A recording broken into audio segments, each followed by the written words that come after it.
Caríssimos irmãos, é um prazer partilhar com vocês essa breve mensagem, reflexão e partilha do Evangelho, principalmente do nosso domingo. Nós continuamos na nossa liturgia lendo trechos do capítulo 13 do Evangelho de São Mateus. Eu só recordo a vocês que nós temos aí chamado um discurso de Jesus em parábolas. A parábola é uma comparação, é uma história que Jesus contava para facilitar a compreensão da mensagem que ele queria transmitir. Jesus contou muitas parábolas e os evangelhos recolheram algumas. E Mateus, no capítulo 13, colocou algumas parábolas, principalmente as parábolas das sementes. Mas nesse domingo temos 3 parábolas, são um pouquinho diferentes. A parábola do tesouro escondido, da pérola de grande valor e da rede lançada ao mar que apanha os peixes.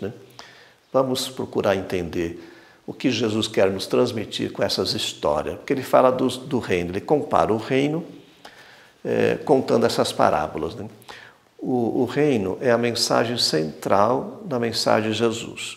Mateus fala reino dos céus, Marcos fala reino de Deus, Lucas também, mas é o mesmo conteúdo, é o centro da mensagem de Jesus. Eu me lembro, depois de muitos anos, de um velho professor que nós tínhamos, quando eu era estudante de teologia, um professor de Bíblia, de exegese. Ele falava, porque já se escreveu muito sobre o reino, mas ele falava de 3 coisas importantes que é bom a gente gravar. Isso ficou marcado assim na minha memória e eu gosto de refletir e partilhar com vocês.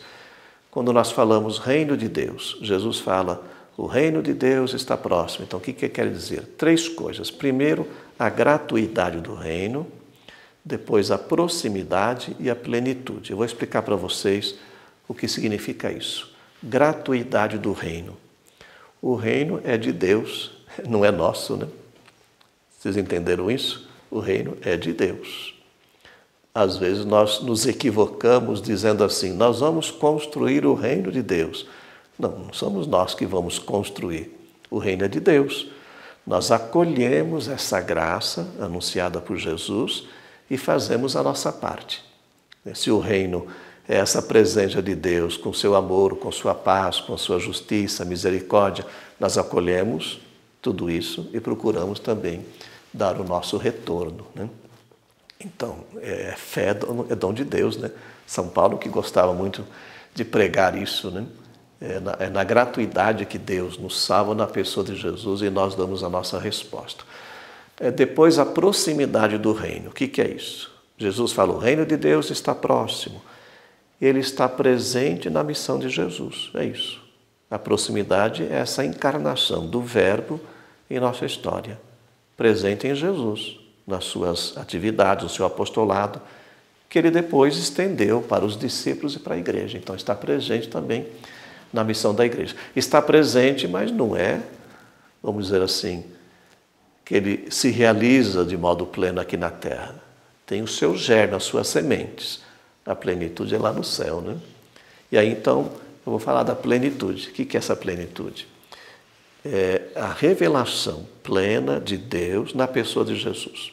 Tudo aquilo que Deus tinha que falar para nós, revelar para nós, Ele já revelou na pessoa de Jesus. Então, gratuidade, proximidade e plenitude. Para falar de um mistério tão grande, tão sublime, Jesus contava histórias, Contava histórias.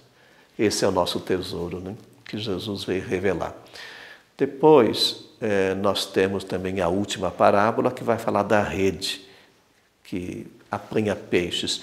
É uma parábola que trata da escatologia, das últimas coisas. É um juízo final que Deus vai fazer no final da história.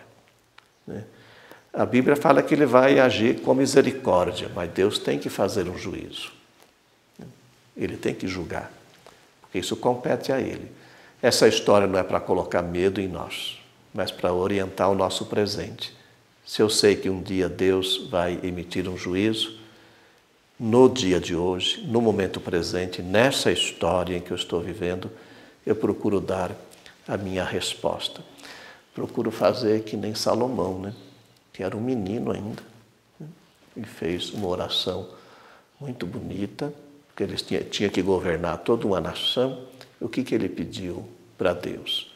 Pediu sabedoria para saber discernir entre o bem e o mal, e Deus lhe concedeu. Nós sabemos que Salomão também deu as suas cabeçadas depois, né? Mas ele pelo menos colocou isso como um princípio na sua vida, sabendo da sua fragilidade humana e contando com a graça de Deus.